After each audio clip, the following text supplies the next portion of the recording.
Hello बच्चों, आज हम आ गए हैं हमारे chemical reaction and equations class 10th science के लेक्चर नंबर 6 की तरफ। बच्चों लेक्चर नंबर 6 की तरफ। अच्छा, इस लेक्चर में हम इस चैप्टर को थ्योरेटिकली खत्म कर देंगे बच्चों, हमारा लास्ट लेक्चर होगा। ठीक है, इसके बाद एक 7th लेक्चर और आएगा जिसमें हम इस चैप्टर के एनसीईआरटी के सारे क्वेश्चन आंसर्स को डिस्कस करेंगे बच्चों। ठीक हो गया, चलते हैं बच्चों लेक्चर नंबर 6 की शुरुआत की तरफ। और जो हमारा टॉपिक यहां पे आता है सबसे पहला बच्चों, वो आता है रेंसिडिटी। ठीक है, जानेंगे बच्चों इसके बारे में, धीरे धीरे करके इसके बारे में जानेंगे। मैंने कहा टॉपिक आता है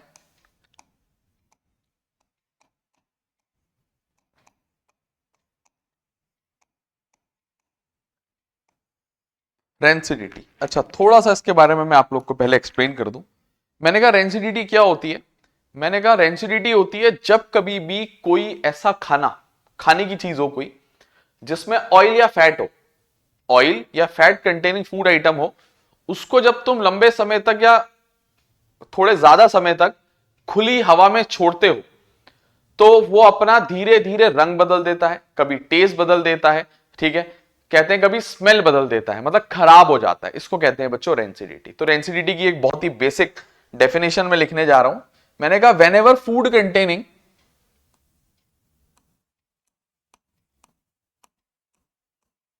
whenever food containing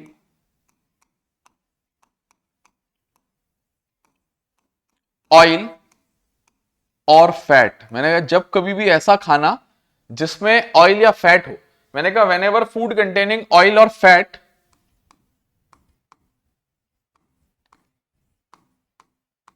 changes its colour comma taste और स्मेल, इनमें से कुछ भी चेंज हो जाए या सब चेंज हो जाए, changes is colour comma smell और टेस्ट। कब बच्चों, कब? When kept in open air और surrounding. whenever food containing oil or fat changes its color, smell or taste when kept in open air or surrounding, when kept in open air or surrounding, it is known as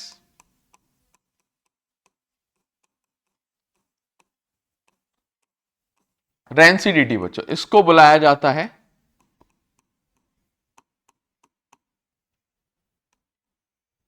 rancidity. बच्चों please check कर लो बच्चों, definition हमने लिख दी है। अच्छा देखो, मैंने कहा रेंसिडिटी से हमें बचना पड़ेगा, रेंसिडिटी हमारे लिए ठीक चीज नहीं है। तो बात करते हैं methods of prevention of rancidity की। बच्चों मैंने कहा बात करते हैं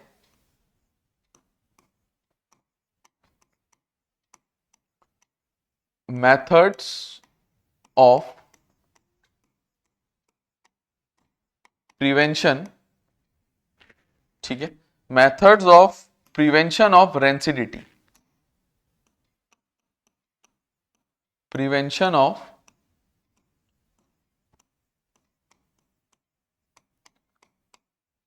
methods of prevention of rancidity की बात करते हैं कि रेंसिडिटी को बचाने के क्या हमारे पास तरीके हैं। मैंने कहा बहुत सारे तरीके हो सकते हैं, जिसमें से शुरुआत अगर सबसे पहले तरीके से करें। ठीक है, मैंने कहा एक काम करो बच्चों, खाना खराब खुली हवा में रखने से हो रहा है, कारण खाने का ऑक्सीडेशन हो जा रहा है। खाने का क्या हो जा रहा है बच्चों? ऑक्सीडेशन, वो ऑक्सीजन से रिएक्ट कर रहा है और उसकी वजह से वो खराब हो जा रहा है। तो एक काम करो, खाने को एयर टाइट कंटेनर में स्टोर कर दो bye storing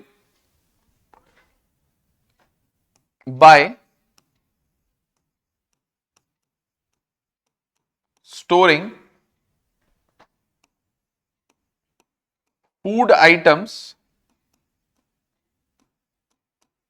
in air tight containers. ठीक है, एयर टाइट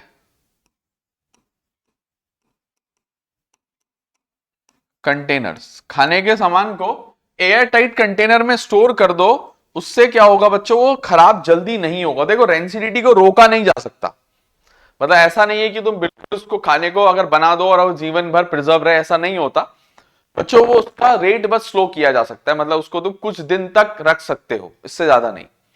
मैंने कहा पहला तो ये कारण था, मतलब पहला तो ये तरीका था। मैंने कहा दूसरा तरीका, मैंने कहा रेंसिडिटी को बचाने के लिए ऑक्सीडेशन रोकना है, तो मैंने कहा पहले तो ऑक्सीजन का सप्लाई कम कर दो, मतलब उसको एयर टाइट कंटेनर में रख दो, ऑक्सीजन कम होगी क्योंकि कुछ तो होगी ना उस एयर टाइट कंटेनर के अंदर, लेकिन ज्यादा नहीं होगी। मैंने कहा एक तरीका तो ये था। मैंने कहा दूसरा तरीका, ऑक्सीडेशन की रफ्तार ठंडे टेम्परेचर पे कम हो जाती है, या ऐसा कहो ठंडे टेम्परेचर में ऑक्सीजन की मात्रा डिक्रीज कर जाती है। सही बात है, ठंडे में ऑक्सीजन की मात्रा थोड़ी कम हो जाती है। तो मैंने कहा खाने को स्टोर करो रेफ्रिजरेटर में, कोल्ड टेम्परेचर में, ठीक है, bye storing food items in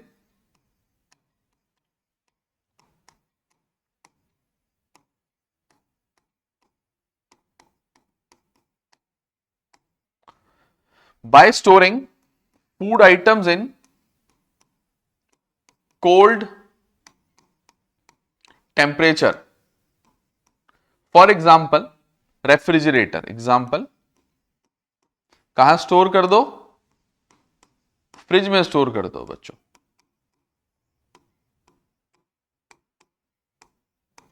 refrigerator में, फॉर एग्जाम्पल रेफ्रिजरेटर में उसको स्टोर कर दो, ठीक है ना, फॉर एग्जाम्पल रेफ्रिजरेटर, ठीक है ना। मैंने कहा दो मेथड्स तो ये मिल गए मुझे। मैंने कहा तीसरा मेथड क्या हो सकता है, तीसरा मेथड क्या हो सकता है, बहुत ही ध्यान से सुनोगे बच्चों। मैंने कहा खाने को ना डायरेक्ट कांटेक्ट ऑफ सनलाइट से दूर रखो या लाइट से दूर रखो। खाने को लाइट से दूर रखोगे ना, अंधेरे में रखोगे जितना, उतना वो धीरे धीरे खराब होगा। एक काम करो, एक सैंपल ऑफ फूड लो और एक और सैंपल ऑफ फूड लो, एक को अंधेरे में रखो, एक को उजाले में रखो। बच्चों जो उजाले में था वो जल्दी खराब हो जाएगा। लाइट ऑक्सीडेशन की रफ्तार को, सनलाइट हो चाहे लाइट हो, ऑक्सीडेशन की रफ्तार को क्या कर देती है बच्चों, बढ़ा देती है। सनलाइट या लाइट ऑक्सीडेशन की रफ्तार को बढ़ा देती है, जिससे रेंसिडिटी बहुत जल्दी हो जाती है। By keeping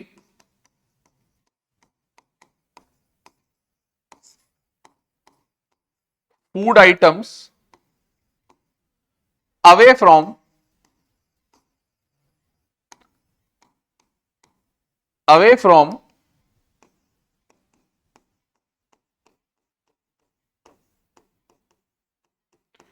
direct contact of light. मैंने कहा खाने के सामान को डायरेक्ट कांटेक्ट ऑफ लाइट या सनलाइट से दूर रख लो बच्चों, ठीक है। अब चलते हैं बच्चों आखिरी मेथड की तरफ, जो थोड़ा सा इंपॉर्टेंट भी रहेगा, ठीक है। इसमें इससे एक एनसीईआरटी क्वेश्चन बनता है, ठीक है ना। तो मैंने कहा आखिरी मेथड क्या होता है, मैंने कहा खाने में थोड़ा सा एंटीऑक्सीडेंट मिला दो। फॉर एग्जांपल बच्चों मैं बताता हूं, तुम लोगों ने कभी ना कभी कोई पैक्ड फूड खरीदा होगा, जैसे कि मान लो चिप्स, उसमें ऑयल और फैट होता है, चिप्स तले जाते हैं, ऑयली होते हैं वो। तो मैंने कहा मान लो तुमने एक चिप्स की पैकेट ली, तुमने नोटिस किया उसमें गैस फिल्ड आती है बच्चों, वो गैस हमारे लिए ही होती है। मतलब वो गैस कुछ शॉपकीपर्स ऐसे भी पैकेट्स रखे रहते हैं जिनकी गैस लीक हो चुकी होती है बच्चों, या तो वो एक्सपायर हो चुके होते हैं या उनमें किसी होल होने की वजह से वो लीक हो गई गैस, लेकिन वो बच्चों बहुत डेंजरस होते हैं हेल्थ के लिए, अच्छे नहीं होते। तो वही मैं बताना चाह रहा हूं कि थोड़ा सा एंटीऑक्सीडेंट, वो जो गैस अंदर भरी होती है ना, वो नाइट्रोजन होती है, ठीक है ना। एंटीऑक्सीडेंट ऐड कर दो बच्चों उसके अंदर, क्या ऐड कर दो, एंटीऑक्सीडेंट। एंटीऑक्सीडेंट ऑक्सीडेंट की ऑक्सीडेशन की रफ्तार को डिक्रीज करने की कोशिश करता है। मैंने कहा by adding a small amount of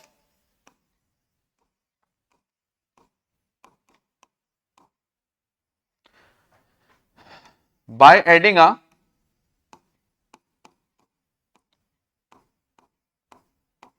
small amount of antioxidant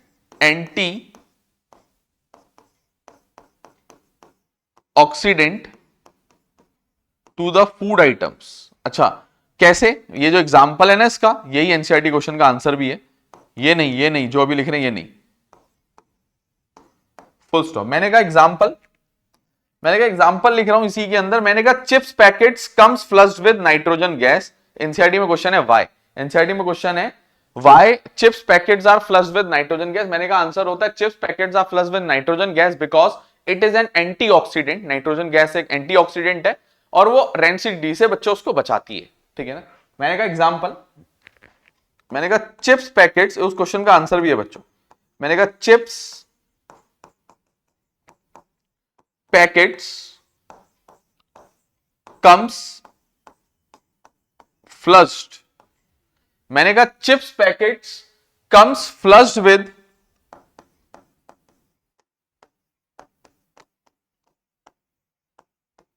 nitrogen gas because, मैंने कहा chips packets comes flushed with nitrogen gas because nitrogen gas is an antioxidant. Nitrogen gas is an anti oxidant, ठीक है ना। Because nitrogen gas is an antioxidant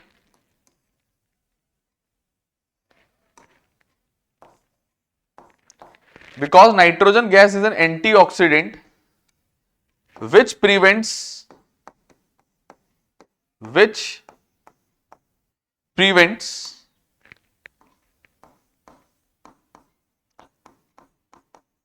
it from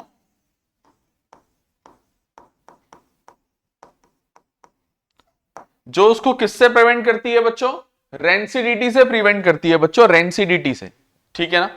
अच्छा अब मेरी बात सुनो, ये मेरा टॉपिक रेंसिडिटी पूरा हो चुका है, तो please pause the video to note it down, फिर आगे की बातें करेंगे बच्चों। Please pause the video to note it down, इसको नोट कर लो बच्चों पॉज करके, फिर हम आगे को बातें करते हैं अपनी, ठीक है। बढ़िया बढ़िया बातें करेंगे और एक टॉपिक हमारा और रह गया है कोरोजन, तो कोरोजन को भी डिस्कस करेंगे। उम्मीद करते हैं आप लोगों ने लिख लिया होगा। चलते हैं बच्चों अगले टॉपिक और चैप्टर के सबसे लास्ट आखिरी टॉपिक की तरफ, जिसका नाम है बच्चों रेंसिडिटी, ठीक है ना। टॉपिक का नाम है बच्चों रेंसिडिटी, सॉरी कोरोजन, रेंसिडिटी तो कर चुके, ठीक है। आखिरी टॉपिक है बच्चों कोरोजन, CORROSION। देखो मेरी बात बहुत ही ध्यान से सुनोगे। एक बात तो ये टॉपिक के बारे में बता दूं, ये टॉपिक ना बच्चों मेटल्स एंड नॉन मेटल्स में दोबारा आता है, तो इन मेटल नॉन मेटल में दोबारा रिपीट करेगा ये टॉपिक, ऑल दो, ठीक है। वहां होता है वो जहां ज्यादा होता है थोड़ा, वहां अलग अलग चीजों के कोरोजन की बात भी करते हैं। यहां बस कोरोजन है, कोरोजन के अंदर एक टॉपिक है रस्टिंग, बस हो गया, इसी के अंदर है वो, और प्रिवेंशन ऑफ रस्टिंग, यहां इतना ही है, बहुत डिटेल में है नहीं बच्चों, ठीक है ना। यहां बहुत ज्यादा डिटेल में ये है नहीं, तो ज्यादा हमें वो नहीं करना है, यहां बस हमें डेफिनेशन पता होनी चाहिए। मैंने कहा कोरोजन क्या होता है, मैंने कहा जब कभी भी किसी मेटल को खुली हवा में छोड़ दो तो वो धीरे धीरे क्या होता है ना, खोखला होने लगता है। खोखला मतलब अपनी स्ट्रेंथ खो देता है, ठीक है। वो खराब होने लगता है, और वो खुद से खराब होता है, उसको हम नहीं खराब करते बच्चों, वो खुद ही खराब होता है। उसको कहते हैं सेल्फ डिस्ट्रक्शन प्रॉपर्टी। क्या कहते हैं, सेल्फ डिस्ट्रक्शन प्रॉपर्टी, खुद को खराब करने की एक प्रॉपर्टी है। तो मैंने कहा corrosion is defined as the self destruction property मैंने कहा कोरोजन इज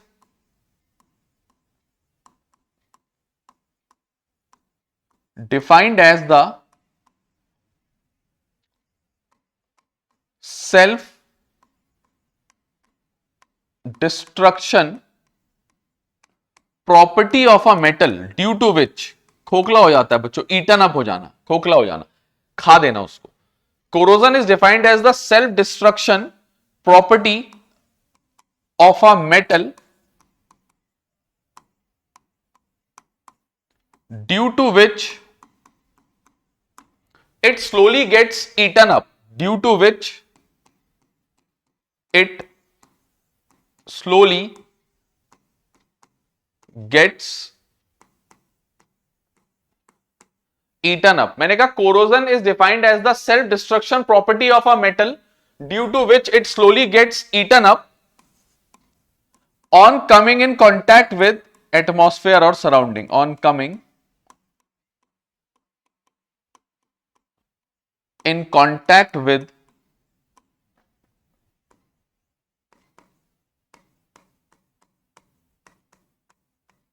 atmosphere or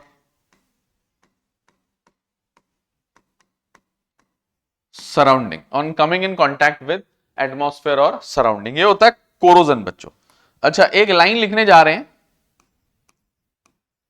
मैंने कहा कोरोजन, देखो किसी भी मेटल में मेटल खराब होगा तो उसको बच्चों हम कोरोजन कहेंगे, ठीक है। मैंने कहा लेकिन corrosion in the case of iron, corrosion in the case of iron, in the case of iron is also known as rusting, is also known as, क्या बुलाते हैं बच्चों, rusting। corrosion in the case of iron is also known as rusting, ठीक है। corrosion in the case of iron is also known as rusting कहते हैं बच्चों iron के केस में corrosion को, ठीक है। ठीक हो गया, हम इसी को पकड़ लेते हैं, इसी शब्द को पकड़ के चलते हैं। मैंने कहा हमारा जो इसमें टॉपिक है इसके बाद वो है rusting of iron, rusting of iron, इसी के बारे में थोड़ा डिटेल में बच्चों हम पढ़ेंगे। मैंने कहा एक काम करते हैं, डिटेल में तो पढ़ लेंगे कोई दिक्कत नहीं है। मैंने कहा एक काम करो, ये Fe लो, Fe ये क्या है बच्चों, कोई आयरन आर्टिकल है, मान लो आयरन की बाल्टी है, कुछ भी आयरन आर्टिकल। अब लोहे की कोई भी चीज हो, चाहे की लो चाहे लोहे का जहाज ले लो, है ना, फॉर्मूला उसका Fe ही रहता है। कंटेंट क्योंकि आयरन तो आयरन है ना, तो केमिकली तो वो आयरन ही रहेगा Fe, चाहे वो कितना बड़ा पीस हो, छोटा पीस हो, कुछ भी हो, आयरन का फॉर्मूला उसका Fe रहेगा। मैंने कहा जब उसको खुली हवा में छोड़ते हैं तो वो दो चीजों से रिएक्ट करता है बच्चों, हवा और पानी, हवा और पानी। अच्छा, हवा मतलब ऑक्सीजन, हवा मतलब ऑक्सीजन प्लस पानी, पानी कहां से आएगा बच्चों, मॉइस्चर, कहां से आएगा, पानी नहीं होता एक्चुअली, मॉइस्चर होता है। क्या होता है, मॉइस्चर है बच्चों, एयर में मॉइस्चर है, ठीक है। और ये ऑक्सीजन है बच्चों फ्रॉम एयर, ऑक्सीजन, ठीक है ना।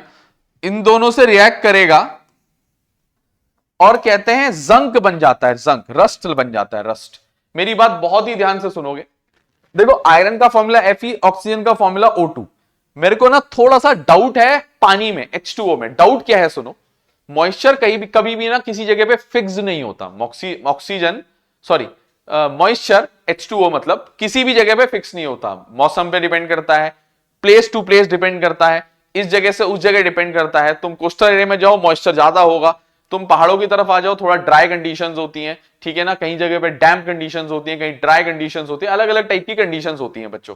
तो मैंने कहा इसीलिए मैं पानी, मेरे को पता नहीं है कितना होगा, इसीलिए मैं पानी को ना X अमाउंट ले रहा हूं। कितना ले रहा हूं मुझे नहीं पता कितना, X H2O ले रहा हूं, X H2O, मुझे नहीं पता कितना मॉइस्चर है एटमॉस्फेयर में। और ये क्योंकि जगह जगह वेरी करता है, इसीलिए मैंने इस चीज को साफ साफ लिखा नहीं बच्चों, ठीक है ना। अब मेरी बात बहुत ही ध्यान से सुनोगे बच्चों, मेरी बात बहुत ही ध्यान से सुनोगे। मैंने कहा ये बना देगा रस्ट। अब रस्ट का फॉर्मूला देखो बच्चों, रस्ट होता है Fe2O3, Fe2O3 dot, Fe2O3 dot, dot समझते हो, वाटर ऑफ क्रिस्टलाइजेशन। पिछले लेक्चर में हमने बात की थी इसके बारे में, लेक्चर नंबर 3 में, 3 या 4 में कहीं की थी। Dot XH2O, dot XH2O, Fe2O3 dot XH2O, ये है बच्चों मेरा रस्ट का फॉर्मूला। ये क्या है बच्चों, रस्ट है। इसका नाम भी बता देता हूं, मैंने कहा ये है आयरन, आयरन थर्ड ऑक्साइड है, लेकिन पानी है इसमें, कितना, X। तो मैं इसका नाम भी नहीं बोल सकता, इसीलिए इसको simple hydrated iron third oxide बोल देता हूं। क्या बोल देता हूं, हाइड्रेटेड मतलब पानी होना बच्चों, हाइड्रेटेड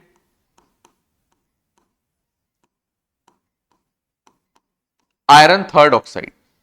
इसी को बुलाया जाता है बच्चों रस्ट, इसी को बुलाया जाता है बच्चों रस्ट। ये क्या होता है बच्चों, रस्ट। मैंने कहा ये जो रस्ट होता है, ये जो रस्ट होता है इसके बारे में अगर मैं एक्सप्लेन करूं, मैंने कहा रस्ट इज अ, कोई पूछे रस्ट क्या होता है, कहना बच्चों rust is a reddish brown porous, POROUS, porous, ठीक है, पोरस, पोरस बच्चों, पोरस, पोरस, फ्लेकी, फ्लेकी मतलब पपड़ी होती है बच्चों, उसकी निकलती है धीरे धीरे और खोखला करते रहती है, मेटल खराब होता जाता है। पोरस,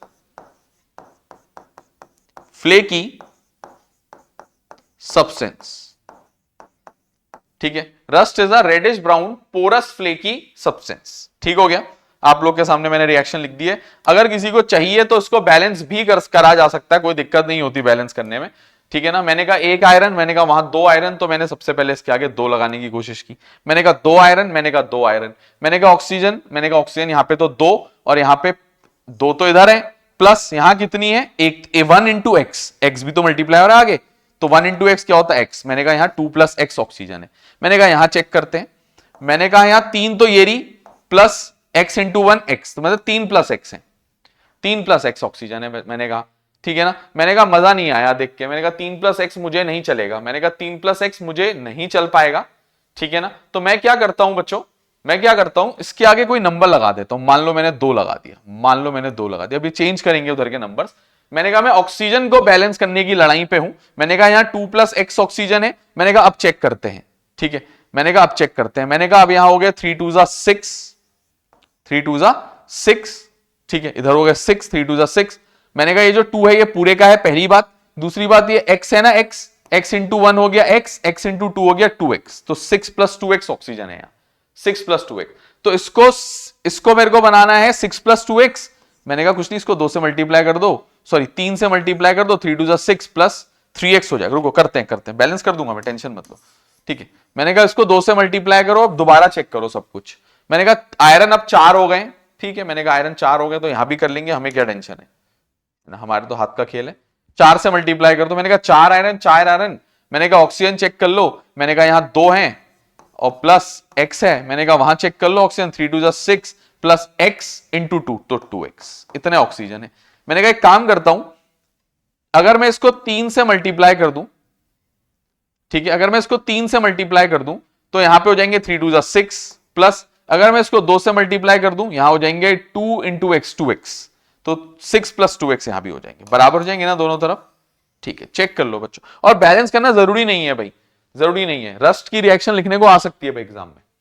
ठीक है, मैंने कहा 4 आयरन 4 आयरन, मैंने कहा 3 2 6 प्लस 2x ऑक्सीजन, ये 2x जो नंबर है ना पूरे का है, इस पूरे का है. मैंने कहा ये जो 2 है ये भी पूरे का है, ये जो 2 है ये इस पूरे का है. तो मैंने कहा 6 प्लस 2x, मैंने कहा 6 प्लस 2x, सही हो गया, ऑक्सीजन बैलेंस हो गया. मैंने कहा हाइड्रोजन, यहां हाइड्रोजन है 2x इंटू 2, तो 4x, कितना 4x हाइड्रोजन है. मैंने कहा यहां चेक करो, यहां 2x इंटू 2, 4x बैलेंस हो चुकी है बच्चों. ठीक है, 4 3 2 2 नंबर से बैलेंस हो जाती है, वैसे हमें याद है, बस हमने रटने को इसलिए नहीं कहते. किसी बच्चे ने पानी आगे लिख दिया, ऑक्सीजन पीछे लिख दिया और 4 3 2 2 लिख दिया, उसका बैलेंस होगा नहीं. ठीक है, जैसे मुझे पर्सनली रटी रहती है, जैसे मैं कभी कभी क्या होता है ना, बैलेंस नहीं भी करूं मेरे ऑटोमेटिकली नंबर याद होते हैं. तो हमने इतने सालों के बाद देखो 10-12 साल ये सेम क्लास 10th को पढ़ाते हुए हो ही गया है. एक ही घिसी पीटी चीज कोर्स और भी कम ही कर दिया है सीबीएसई वालों ने, 30% रिड्यूस करके, पेपर भी अब हल्के देने लगे हैं. लेकिन मैं एक बात बता रहा हूं कि हमने इतने सालों से यही चीज करी है और यही चीज करते जा रहे हैं अपने टाइम से, कभी दोबारा किताब में देखा नहीं है ना. जो चीज याद है वो पढ़ाए जा रहे हैं साल दर साल. ठीक है, और चीजें कंसेप्ट हमारे अंदर तो और क्लियर पढ़ा के देखो. एक बात मेरे हमेशा से मानना है, जितना अच्छा तुम पढ़ के नहीं सीख पाओगे, पढ़ा के और अच्छा सीखते हो. ये मेरा पर्सनल ही मानना है.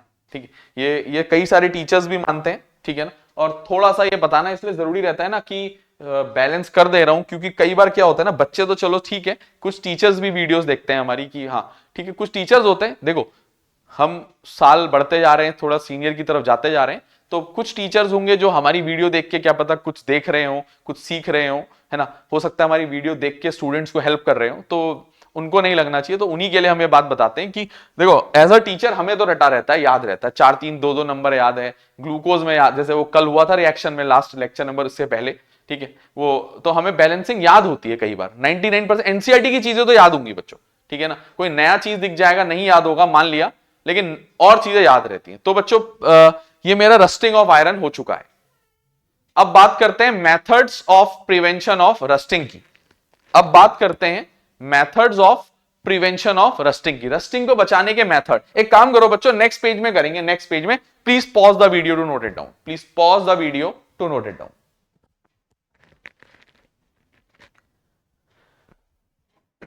ठीक है बच्चों, उम्मीद करते हैं आप लोगों ने कर लिया होगा नोट पॉज करके, है ना. बच्चों नोट जरूर बनाओगे, हमारी बात मानोगे, बहुत आगे जाओगे जीवन में. ठीक है, मैंने कहा methods of prevention of rusting, मैंने कहा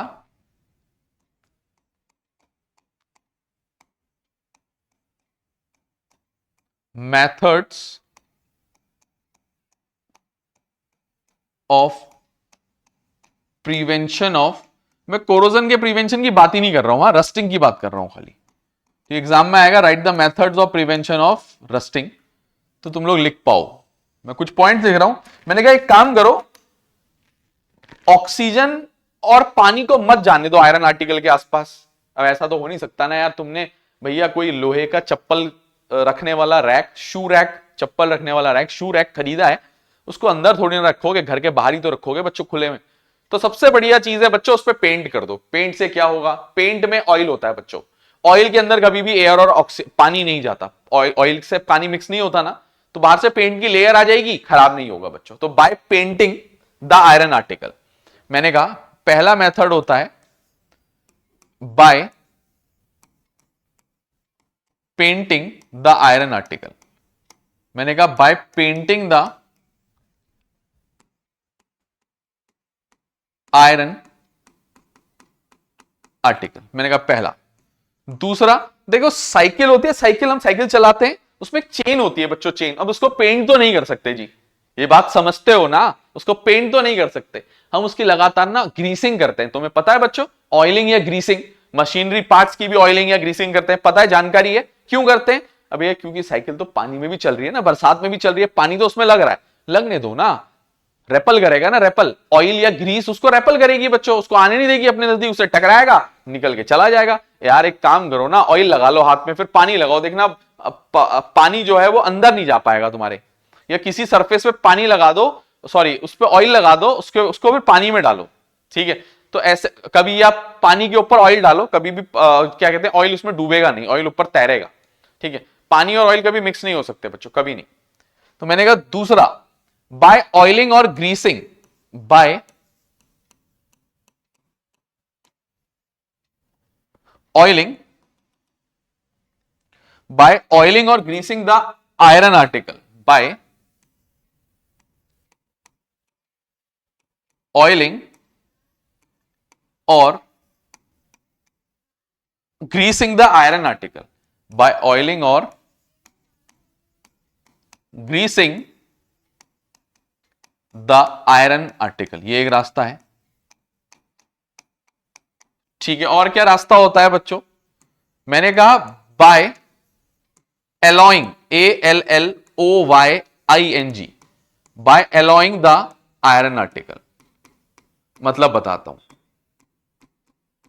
एक काम करो, किसी लोहे की चीज को लो, उसका एलॉय बना दो, मतलब लोहे को पिघलाओ, उसमें कुछ और एक मेटल मिला दो और उनको आपस में मिक्स कर दो अच्छे से, फिर उसको फिर से कूल डाउन कर दो। लोहे को पिघलाओ, उसमें कुछ और मिला दो, कोई मेटल दूसरा, जिंक मिला दो, कुछ और मिला दो, ठीक है ना, उसको मिला दो, कॉपर मिला दो, कुछ और मिला दो, थोड़ा सा कुछ और, या क्या पता नॉन मेटल मिला लो, कार्बन मिला लो, स्टील बन जाएगा, स्टील, स्टेनलेस स्टील बन जाएगा, ये भी कर सकते हो, स्ट्रेंथ वही रहती है, उसमें थोड़ा सा कार्बन, कोक या कार्बन मिला दो कुछ परसेंटेज, या दूसरा मेटल बना दो, कुछ और बन जाएगा, नया नाम हो जाएगा, लेकिन रहेगा आयरन आर्टिकल ही वो। बस वो उसके बाद ना बच्चों इजीली ना उसमें जंग नहीं लगेगा, रस्टिंग नहीं होगी बच्चों। एलॉइंग, एलॉइंग कहते हैं इसको। इसकी डेफिनेशन ऑल दो मैं लिख तो दे रहा हूं, लेकिन मेटल नॉन मेटल में पढ़ेंगे, एग्जाम में आती भी नहीं है बच्चों। हाँ, एग्जाम में आती भी नहीं है, और आती भी है तो उस चैप्टर से आती है जो अगला वाला है। तो एलॉइंग का मतलब लिख दे रहा हूं। मैंने कहा एलॉय क्या होता है? मैंने कहा alloy is a homogeneous, alloy पढ़ा होगा 9th में, alloy is a homogeneous, alloy is a homogeneous mixture, alloy is a homogeneous mixture of two metals, दो अलग अलग मेटल्स का, ठीक है ना, टू मेटल्स, और जरूरी नहीं है दो मेटल्स हो, और a metal and a non-metal, a metal and a non-metal, और a metal and a non-metal, ठीक है। एलॉय करने से क्या होता है? कोरोजन या रस्टिंग नहीं होती बच्चों उस आर्टिकल में, ठीक है ना। मैंने ये एलॉय की डेफिनेशन भी लिख दी है। चलते हैं बच्चों चौथे नंबर के पॉइंट की तरफ। ये शब्द तुम्हें समझ नहीं आएगा लेकिन मैं समझाऊंगा बच्चों। मैंने कहा by galvanizing, by galvanizing, bye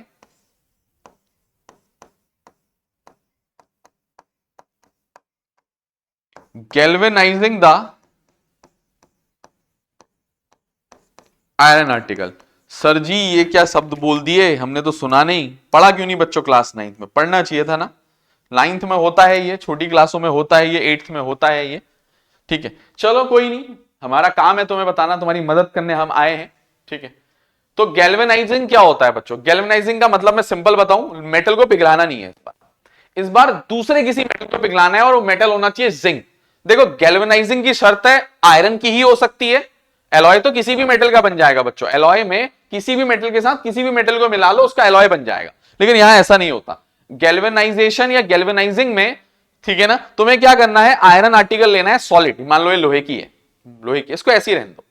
zinc लो, दूसरा मेटल शर्त है जिंक ही होनी चाहिए। पहला मेटल भी शर्त है आयरन होना चाहिए, दूसरा मेटल जिंक होना चाहिए। उसको पिघला दो, उसमें इसको डुबा दो, डुबा के निकालो, इसमें लग जाएगा बच्चों वो, क्योंकि मॉल्टन फॉर्म में पूरा बाहर से लेयर चढ़ जाएगी, उसको सूखने दो, कूल डाउन करने दो।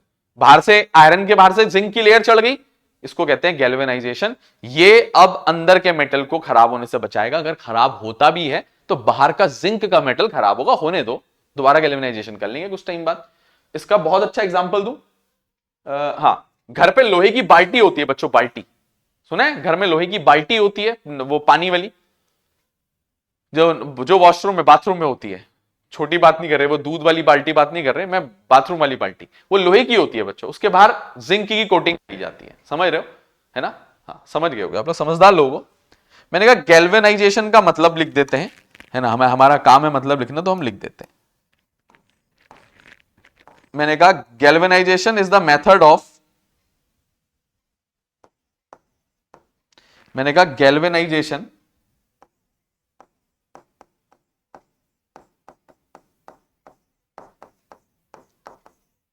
Is the method of, sorry थोड़ी राइटिंग गड़बड़ हो जा रही है, galvanization is the method, galvanization is the method of deposition, चढ़ाना, इकट्ठा करना, deposition of a thin layer of zinc, thin layer of zinc. कैसे बच्चों? By dipping iron article, by dipping, bye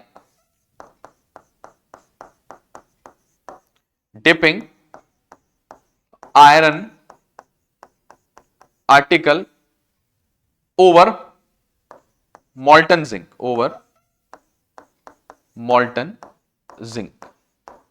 इसको कहते हैं बच्चों गैल्वेनाइजेशन, इसको कहते हैं बच्चों प्यारे बच्चों, इसको कहते हैं गैल्वेनाइजेशन।